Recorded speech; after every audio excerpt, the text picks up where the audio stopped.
Pai, nós te agradecemos, Pai, por esse culto maravilhoso, Pai. Te agradecemos, Pai, por tudo que o Senhor tem feito, por tudo que o Senhor tem nos dado. Eu te agradeço, Pai, por cada um que está aqui, Pai.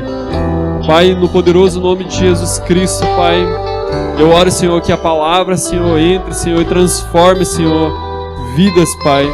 Transforme, Senhor, pensamentos. Pai, eu declaro, Senhor, todo e qualquer pensamento, Senhor, que está fora, Senhor, da Tua palavra, Pai, sendo quebrado agora, Pai, sendo recolocado no lugar.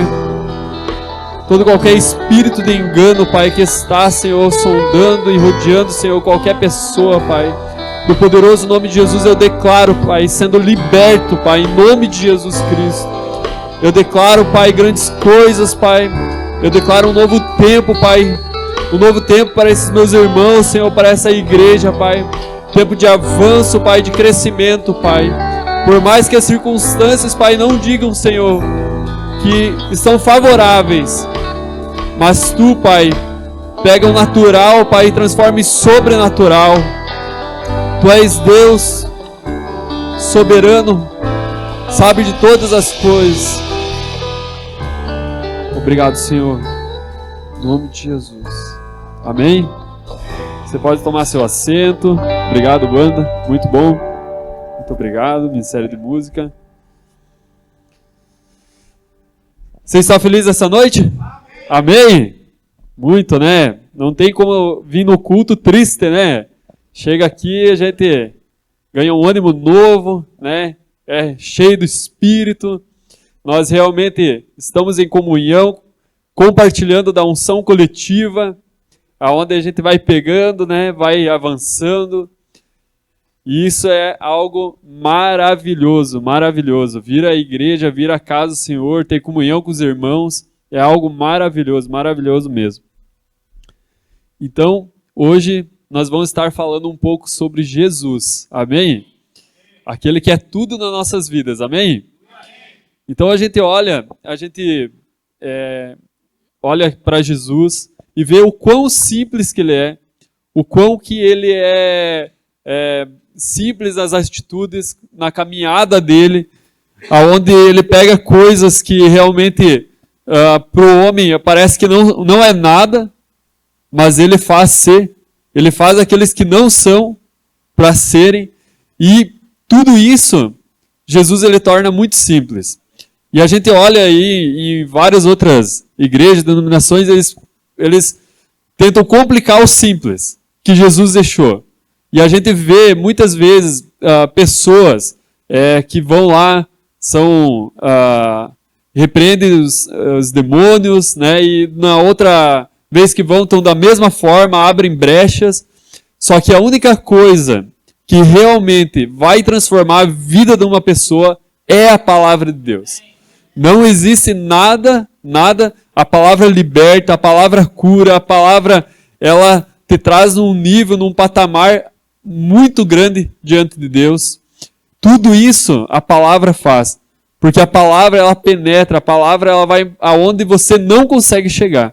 Muitas vezes a gente pensa em convencer as pessoas, fica ali martelando, fica ali realmente convidando, E na verdade você só precisa declarar a palavra, você só precisa falar a palavra para ela, que uma hora você vai jogar a semente e essa semente uma hora vai brotar. E a palavra realmente, ela é muito excepcional. Ela é algo que quando eu comecei a ler as Escrituras e comecei a entender quem é Jesus, quem é o nosso Deus, e comecei a entender quem Deus é de verdade, eu me apaixonei por Jesus, eu me apaixonei por Deus, me apaixonei aonde hoje eu posso sair ali fora sem vergonha, né? Tipo, sem vergonha nenhuma de estar falando a palavra.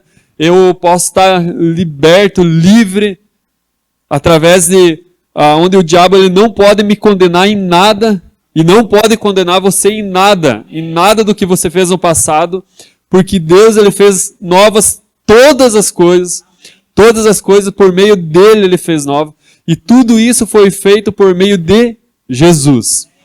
E hoje nós somos livres, hoje nós somos, o diabo ele pode até tentar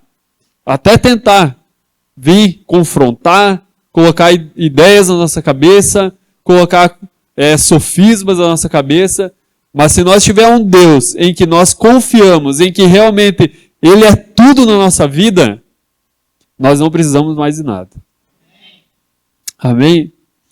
Então, se nós vermos aqui Jesus, no princípio já existia a palavra, Ele já existia. E desde o Antigo Testamento até o Novo Testamento, nós podemos ver Jesus nas Escrituras. A única coisa que a gente tem que fazer é ler com muita atenção. E ler com esses olhos, aonde Jesus ele está no Antigo Testamento. E eu quero que vocês abram ali em João 1, versículo 1. Uma palavra muito conhecida, João 1, 1. Puder projetar aqui para mim aqui. Amém? A palavra diz assim: no princípio, aquele que é a palavra já existia. A palavra estava com Deus e a palavra era Deus.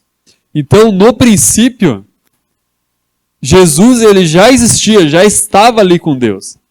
A própria palavra que encarnou, né? A própria palavra que veio e habitou nessa terra. E eu quero dizer aqui, não é uma historinha onde, como uma fábula, é algo verídico, comprovado cientificamente, comprovado historicamente. E se você olhar na história, é dividido antes de Cristo e depois de Cristo. É algo muito importante, né? Então não tem como dizer, perante a história também, que Jesus não esteve aqui nessa terra.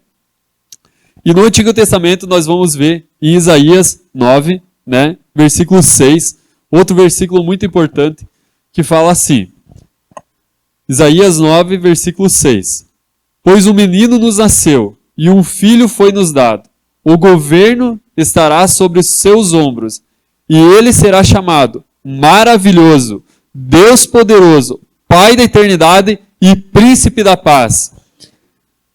E essa palavra fala sobre Jesus.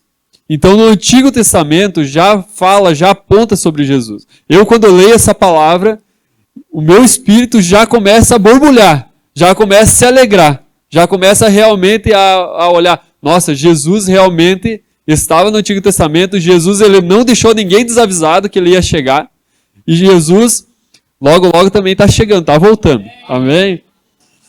E em Gênesis 1, 26, a palavra fala, então Deus disse, façamos o ser humano a nossa imagem e ele será semelhante a nós. Olha aqui, vamos parar aqui. Façamos o ser humano a nossa imagem. Ali ele não está a minha imagem. Ele não está falando de uma pessoa, está falando de nós. Mais pessoas. Então ali a gente já vê a trindade já aparecendo ali. E ele dominará sobre os peixes do mar, sobre as aves do céu, sobre os animais domésticos, sobre todos os animais selvagens da terra e sobre os animais que rastejam pelo chão. Então, Cristo já está no Antigo Testamento. Tudo está apontando para Cristo. Você tem que ler a palavra. Quando você começar a ler a Bíblia, você tem que começar a ler e ler apontando para Cristo.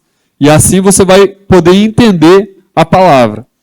E olhando um pouco para o Novo Testamento, algo que todo mundo já conhece aqui, nem precisa ler a Bíblia, é só olhar nos filmes, né?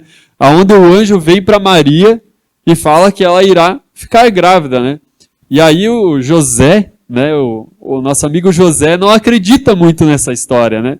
E aí precisa vir um anjo para vir falar com ele que iria nascer realmente o Jesus do ventre, aonde o Espírito ia descer sobre ela. E realmente, eu imagino Maria dizendo assim: José, eu te avisei, olha que eu te avisei, né? Essa é a palavra, né, que as mulheres amam falar, né? E realmente é o que eu pego. Não, então beleza, né? Então se tu avisou, tá avisado, né? Eu vou te obedecer, né? E ali José, a gente aprende a ouvir um pouco também a esposa, né? Então o marido, ele não pode ser aquele homem carrasco, duro. É minha palavra que basta, é minha palavra que dá aqui.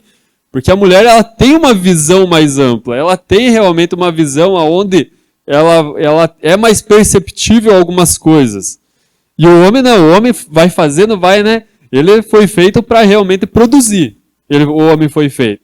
E muitas vezes o homem não pensa, eu me coloco nesse lugar. Aí a Sara chega, ó, amor, acho que é melhor fazer por esse lado. Eu disse, é verdade, né? Vamos ouvir, né?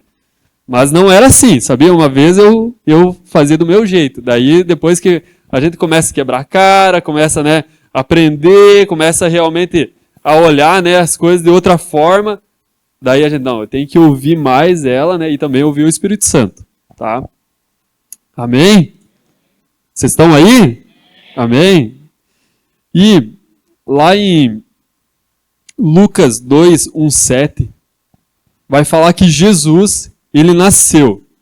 E aqui é um erro muito comum, onde as pessoas, elas olham o Jesus pobre, o Jesus que não tinha lugar para nascer, que foi colocado numa manjedoura, no meio dos animais. Mas se você olhar o texto que vai ser aberto aqui, né, Lucas 2, 1, 7, você vai olhar o quê? Que Jesus, ele só nasceu naquele lugar porque não existia outro lugar para ele ficar. Vamos ver lá? Amém?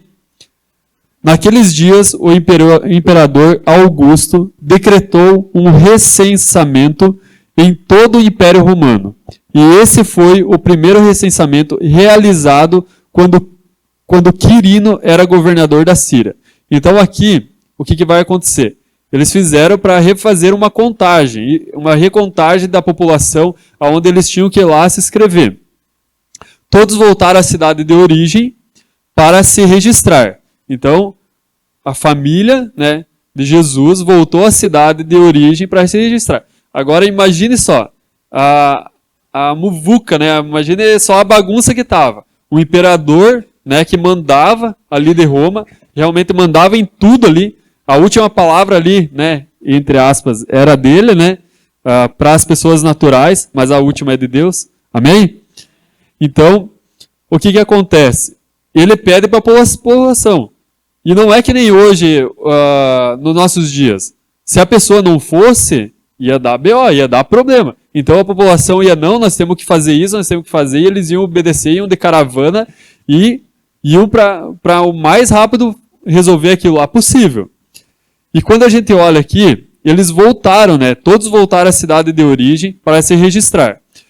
Por ser descendente do rei Davi, José viajou até a cidade de Nazaré, da Galileia, para Belém, na Judéia, na terra natal de Davi.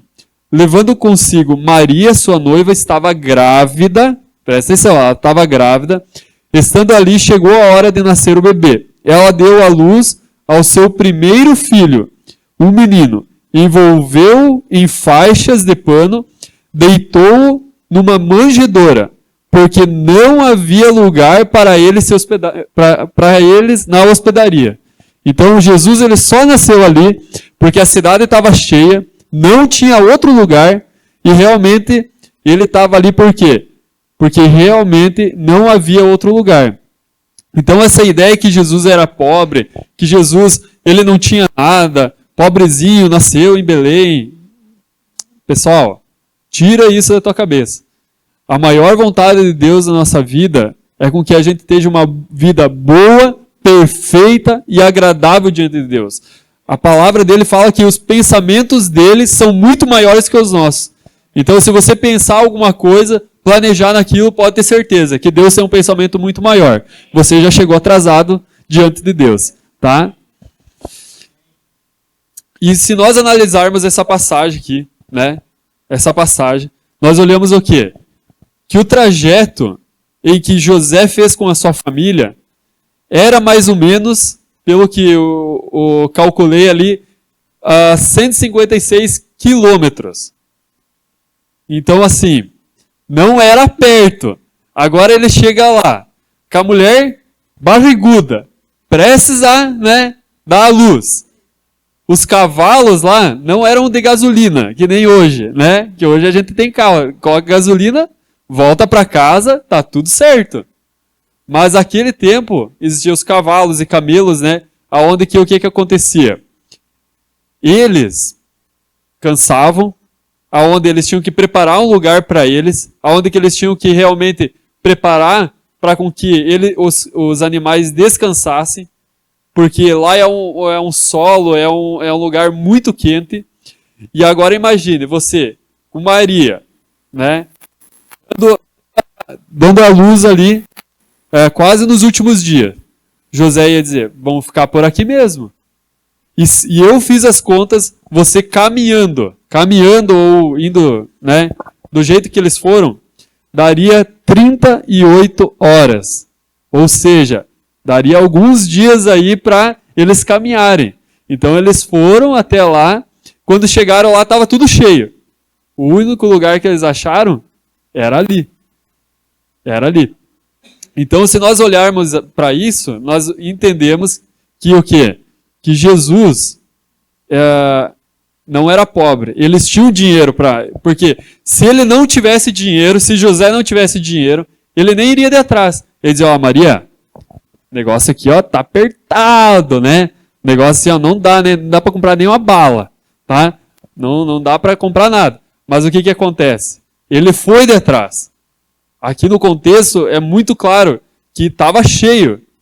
E tem o filme The Chosen, né? Tem uma parte que aparece que tem essa parte onde que o José fica correndo atrás, vai tentando procurar e não consegue. E daí ali aparece o nascimento de Jesus. Agora imagine você, se você, né, que já foi pai, né, sabe como que é uma mulher grávida, né? Quais os cuidados que tem que ter, né? E você que futuramente, né, pretende ser pai também, ou imagine alguém grávido, né, grávido. O que você faria? Você voltaria 156 quilômetros de a pé? Ou você iria dizer, não, vamos parar aqui desse mesmo jeito, né? Eu imagino que Maria estava com cólica, né? Tava ali nos últimos dias, né? Tava ali, né? Então, como eu falei, né? Não tinha como voltar. Então eles tiveram que ficar ali. Mas olha que engraçado. Deus é o mesmo Deus que ele nos promete as coisas, né? Mas é o mesmo Deus que nos deixa com provisão também. Ele nunca nos deixa sem provisão. Ele nunca nos deixa desamparados. E quando a gente olha lá, quando Jesus nasceu, veio lá os magos, né? E trouxeram o quê? Vamos ler lá em Mateus 2,11? Mateus 2,11. Chegaram os três, ao entrar na casa, viram o menino com Maria e sua mãe, e se prostraram e adoraram. Então abriram os seus tesouros e presentearam com ouro. Olha, ouro, quem gostaria de ter ouro aqui? Tá fraco, hein, essa fé aí. Quem gostaria de ter ouro aí? Amém? Incenso e mirra. No caso, né, hoje tipo, não vale muito, mas assim, naquela época era o que mais valia. Era uma das coisas que mais valia. Então, Deus ele já entrou com provisão imediata. Jesus não vai ficar desamparado, aí vai ter realmente provisão para ele, fica tranquilo. Porque Deus é o Deus da provisão. E ao longo da caminhada, você pode observar que Jesus ele vai fazendo uma série de milagres, uma série de coisas extraordinárias, aonde ele pega o natural e transforma em sobrenatural. Amém? Então assim, você olha lá no casamento, né? Então lá, sem vinho, né? Para festa lá, um casamento. Vem Maria, ó, Jesus, precisamos do teu milagre aí, ó, precisamos da provisão. Ela pediu, amém? E aí Jesus vai lá e transforma a água em vinho. Todo mundo conhece. Mas agora a gente vai entender como que isso foi feito na parte científica, que a gente vai passar um vídeo agora aqui, tá? Para vocês entenderem. Eu não sei falar isso, mas eu sei, quem sabe, hein? Eu tenho um cara que sabe aí. Pode passar o vídeo aí. Deus muitas vezes usa o natural para produzir efeitos sobrenaturais. E muitas vezes ele usa o sobrenatural para produzir efeitos naturais. Um exemplo bem claro disso, deixa eu dar só um pequeno exemplo, e a ciência não tem explicação para tudo não. Não fiquem assim iludidos achando que a Bíblia, que a ciência vai explicar tudo o que tem na Bíblia. Não, não é esse o alvo. Nem ela consegue. O Senhor Jesus transformou água em vinho. Bem básico o negócio, né? O problema é que água é uma pequena moléculazinha que tem 2 átomos de hidrogênio e 1 átomo de oxigênio. Quando você pega vinho, você tem átomos de carbono, você tem átomos de nitrogênio, uma montoeirada de outras coisas ali no meio. Para você transformar água em vinho, o Senhor Jesus precisou de um pequeno reator atômico com aceleração termonuclear para produzir um negocinho meio básico ali, que é o quê? Você tem que arrebentar os átomos, ou seja, você tem que pegar prótons, nêutrons e elétrons, separar esse negócio, reestruturar de novo para criar carbono e nitrogênio, porque não tinha isso na água, criar toda essa reestruturação. É o processo de fisão e fusão nuclear. Quem não entende disso é uma confusão nuclear isso. Mas só para você ter uma ideia, é só a junção dessas duas coisinhas. Você quebra os átomos e junta-os novamente de formas diferentes. A Bíblia nos diz que haviam 6 talhas com água. Você calcula o volume disso, vê a energia que seria necessária para fazer toda essa transformação, e você vai perceber que essa coisinha básica que Jesus fez, seria necessário a energia produzida pelos mais de 200 bilhões de estrelas na nossa Via Láctea em um dia. Foi básico para Jesus fazer isso. Jesus não falou assim, que trabalho que deu fazer esse negócio, gastei muita energia. Não, ele fez naturalmente. A ciência entende o que foi feito? Claro que sim. A gente só não sabe de onde veio toda a energia para fazer esse negócio. Tem que ser um Deus para fazer isso. Não é isso que ele diz que ele é? Deus? Então, pessoal, olha só o que foi necessário, né, para fazer esse milagre, né, milagrezinho, né, um milagre onde que realmente Deus ele pega as coisas naturais e faz algo extraordinário, porque ele é o Deus do universo, amém? E ele sabe realmente o que está passando no teu coração, ele sabe o que você precisa, ele sabe de todas as coisas, de tudo que você necessita, da provisão. Ele é um Deus que conhece o teu coração. Ele não é um Deus que te desampara, que te deixa sozinho. Amém? Ele pega o cego lá, uma lama, né? Pega lá no chão a lama, gospe, né? Tem um profeta que fez isso, não deu muito certo, né? Aí coloca lá no cego e o cego volta a ver. Só umas coisinhas básicas, né? Jesus, ele dava uma atenção pelo dinheiro assim, ó, que você não tem noção. Veio ali uns fariseus lá pedir, mestre, e os impostos aí? Como que a gente faz, né? Aí Jesus fala assim, ó Pedro, vai lá no mar lá, né? Pega um peixe lá e tira a moeda de dentro da boca do peixe. Ou seja, ele mandou alguém que é especialista em pesca, né? E realmente é alguém que entendia da pesca, porque ele não iria colocar, provavelmente, uma pessoa igual eu, que não entendo de pesca, né? Então, eu entendo só de pesca e pague, né? Essas coisas de pesca aí não é comigo aí, não, tá? Agora imagine, Pedro foi lá no mar e jogou. Quantos peixes que tinham lá naquele lugar? Agora aqui, ó, quando eu cheguei aqui, eu pensei, esse negócio aqui é de Deus. Amém? Que vai ter o batistério. Já é de Deus isso aqui. Então eu pensei, agora imagine aqui, eu vou usar já de exemplo isso aqui. Amém? Agora imagine colocar água dentro, que vai ser colocado água, amém? E colocar ali uns 30 peixes só. E daí alguém colocar ali um dinheiro dentro da boca do peixe. Ok? Quanto tempo você demoraria para descobrir qual que era o peixe? Quanto tempo? Provavelmente tinha que tirar quase todos os peixes aí, né? Abrir de boca. Mas Jesus, ele sabe aonde que estão as coisas. Jesus, ele sabe aonde que você precisa ir, o que você fazer, o que você precisa o quê? Tomar a direção do Espírito, tomar o que ele realmente quer que você faça. Amém? Amém? Porque Jesus, ele não estava só preocupado com curas, milagres. Ele não estava preocupado, ele estava preocupado em ensinar a palavra dele, ensinar quem era Deus, mostrar para as pessoas. E quando ele faz todas essas curas, milagres, ele mostra o caráter de Deus. Ele mostra o quanto que Deus é bom, ele mostra o quanto Deus está perto, porque ele fala, tudo que eu faço é o que o Pai me manda fazer, tudo aquilo que eu falo é o que o Pai fala para mim. E como eu li no início, nós somos a imagem e semelhança, mas Cristo é a imagem exata de quem é Deus. É a cópia perfeita dele. É a cópia perfeita. Então ele só replicou aquilo que Deus já fazia. E uma coisa que ele fazia muito era o quê? Treinar os discípulos. Ele falava para a multidão falava, só que chegava uma hora que ele chamava para perto e treinava. Treinava e dizia assim, ó, algumas coisas funcionam assim, outras coisas funcionam assim. E uma vez que ele falou para a multidão uma palavra mais forte, a multidão foi embora. E aí,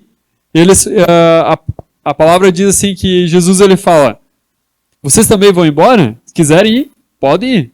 Daí Pedro se levanta. Não, só tu tens a palavra de vida eterna. Então ele chamava realmente para perto, para treinar, para cuidar.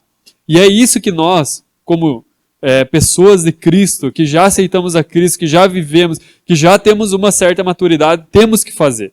Temos que chamar pessoas para nós treinar elas. Para realmente chamar elas e dizer, é desse jeito que funciona, é assim que tem que fazer. E é isso que nós temos que fazer. Jesus, ele veio, plantou a palavra, né? Ele regou a palavra, e quando chegou o Espírito Santo floresceu. Né? O Espírito Santo foi realmente quem foi lá e começou a tirar as sementes. Né? E a gente olha aqui que aos olhares humanos, 3 anos, né? Os discípulos ficaram, mas de manhã, de tarde, de noite, de manhã, de tarde, de noite, ficaram com Jesus. É muito semelhante ao rema, né?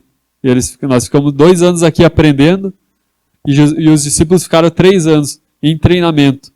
E ainda assim Jesus precisou ficar 40 dias depois para realmente dar as últimas direções para Pedro realmente estar lá, eles receberem o Espírito. E aí, quando a gente olha para Atos, nós podemos perceber o quê? Que Pedro está lá e aí eles veem, essas pessoas aí estão bêbadas, 9 horas da manhã, essas pessoas estão bêbadas. E aí Pedro fala, de jeito nenhum. E aí ele começa a ministrar. Ou seja, ele só replicava aquilo que ele já via em Jesus. Aquilo que Jesus já ensinou para ele. Uma frase que eu gosto muito, que é de um amigo meu, que fala assim, os conselhos são muito bons. Você dá conselho, você ajudar a pessoa. Mas se existe alguma coisa melhor que isso, é o exemplo. Porque o exemplo, ele arrasta. Se você der exemplo na tua vida, você vai precisar realmente olhar para as coisas, olhar para as pessoas que talvez você está convidando e só dar o exemplo. Se você já ministrou a palavra para ela, dê o exemplo que uma hora ou outra elas vão estar aqui. E eu te digo de certeza que elas vão estar aqui, só pelo exemplo de vocês.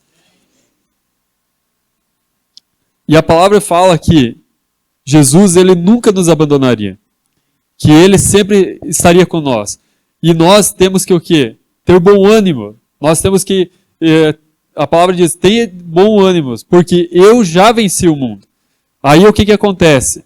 As pessoas elas estão tentando lutar contra alguma coisa que já foi vencida. Se o próprio Jesus já venceu o mundo, a única coisa que nós precisamos fazer é seguir a Ele, é confiar nele, é realmente se entregar para Ele, é realmente estar com Ele, para com que tudo dê certo. E não precisamos nos preocupar, porque a própria palavra diz, né? Ele cuida dos passarinhos. Por que Ele não vai cuidar de nós? Se ele se preocupa com um peixe que tem a moeda lá, o dinheiro, tu acha que ele não vai cuidar de nós? E o que ele vai fazer com isso? Ele vai nos dar estratégias, vai nos dar direções para com que a gente tome as decisões certas. Porque a partir do momento que a gente não anda guiado pelo Espírito, que a gente não entende quem nós somos em Cristo, e que nós temos que ter uma vida totalmente guiada pelo Espírito, a chance de errar é muito grande. A chance de errar. Quando você errar alguma coisa da tua vida, né, provavelmente você não foi guiado pelo Espírito. Você olhar, meu Deus do céu, olha, tomei essa atitude aqui, né? Antigamente a Sara disse que eu era muito ansioso, né? Assim, as coisas tinham que ser, né, rápido, tinha que ser, assim, na minha cabeça funcionava algo muito rápido. Por mais que eu seja calmo, assim, né, e tal, mas na minha cabeça as coisas funcionavam muito rápido. E aí a Sara dizia assim, amor, você é muito ansioso, calma que vai dar certo. E aí eu comecei a entender a palavra começou a entrar em mim, eu disse, não, pera aí, as coisas têm que ser mais devagar, as coisas realmente, tem coisas que você tem que acelerar, tem coisas que você não pode acelerar, tem coisas que você tem que tirar o pé, e aí começou a dar certas coisas. E aí o Espírito Santo viu como a esposa é boa? Né? A esposa, ela até ajuda, né? Ela até ajuda bastante. Hoje estamos falando das esposas, amém? Vamos olhar as palavras agora depois dessa. E nós precisamos entender a posição que nós estamos em Cristo. A partir do momento que nós nascemos de novo, que nós recebemos a Cristo, nós já não estamos aqui nesse patamar. Nós já estamos assentados à direita de Deus, com toda a autoridade, nós estamos com intimidade com o Senhor, nós estamos com tudo, nós temos tudo na mão. A única coisa que a gente precisa é entender isso, é ser guiado, nós estamos assentados. E como que a gente entende isso? A gente entende como que Deus é bom com nós. Porque a palavra diz que nós estávamos mortos para o pecado, destituídos da glória de Deus, nós estávamos no lamaçal, onde a nossa dívida nós não poderíamos pagar. Mas Cristo, quando foi no madeiro, ele sofreu uma das maiores mortes que um homem pode ter. Ele sofreu a morte natural e a morte espiritual, que é a separação de Deus. Então esse cálice que ele não queria beber. Esse cálice é onde que realmente nós não iríamos suportar. A separação de Deus. E quando nós entendemos que Jesus ele fez isso, e que o Senhor é bom, que o Senhor, a sua misericórdia dura para sempre, que realmente nós temos um Deus que ele não quer que a gente sofra, que ele quer que a gente ande para frente, que nós avançamos, que ele é um Deus bom, nós entendemos quem ele é nas nossas vidas. E eu quero que você abra lá em Salmos 103, versículo 8 ao 11. Salmos 103, 8 ao 11.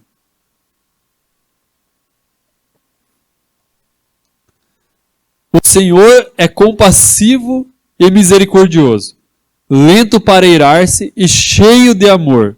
Então é esse Deus que você tem. Ele é cheio de amor.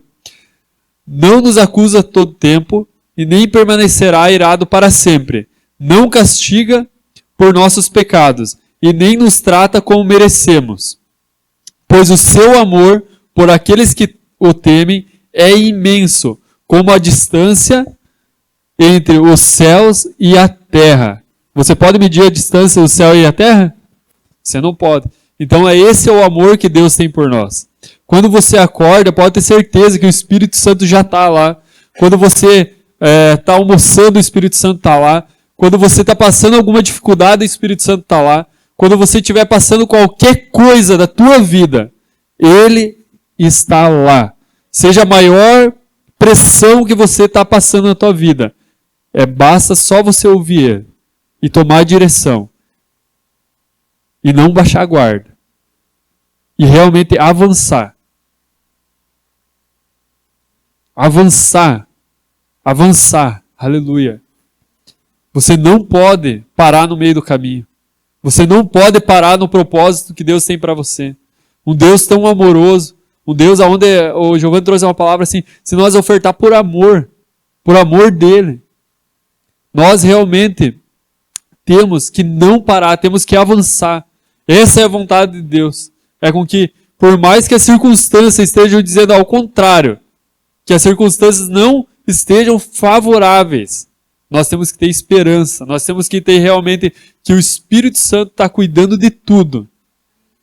Se você entregou tudo para o Espírito, se você realmente entregou para Ele, não se preocupe. Não se preocupe. Ele está cuidando de tudo. Outro versículo, Efésios 2, 4 e 5.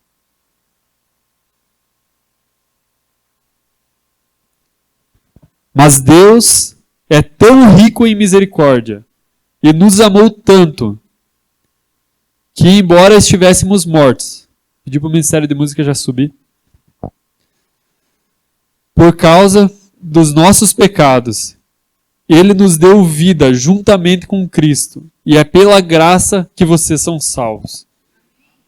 Então essa palavra fala que, mas Deus é tão rico em misericórdia. Se coloque em pé nessa noite.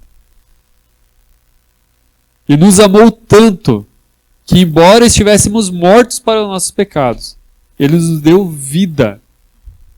O Espírito é um espírito de vida, de alegria, de paz, de bondade, de misericórdia. Esse é o nosso Deus. Esse é o nosso Deus. É um Deus de misericórdia. Feche teus olhos. Vamos estar orando.